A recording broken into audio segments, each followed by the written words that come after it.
এটা হলো ঘাস ভাইয়া। এই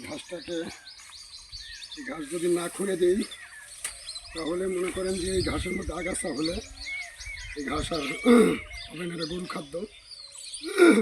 এর মধ্যে যে ছোট ছোট কিছু ঘাস আছে, এই যে আপনাদের দেখানোর চেষ্টা করতেছি, এই ঘাসগুলো যদি উপরে না দিই তাহলে এই ঘাসগুলো আর হবে না, এই ঘাসগুলো জোর থাকবে না। তাই তো এই ঘাসগুলোকে আমরা এইভাবে পরিষ্কার করে দিচ্ছি। পরিষ্কার করে দিলে এই ঘাসটা সুন্দর হবে, সুন্দরভাবে কাজ করা যাবে। ধন্যবাদ সবাইকে।